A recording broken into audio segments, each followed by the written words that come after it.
Okay mga kapatid, magluluto muna tayo ng adobo. Ayan ha, makikita nyo ba, hinahalo-halo ko lang. Ayan, konting halo-halo lang. Para, ang tawag dyan ay adobong tipaklong. Ang adobong tipaklong, masarap to. Okay?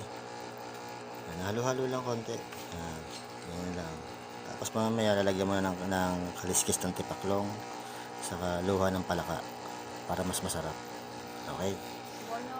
Okay na to. Maya maya ulit tatakpan muna natin siya para mas maganda ang lasa.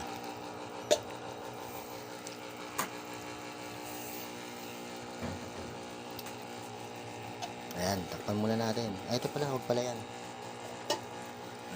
Kuha tayo ng takip, mas maganda.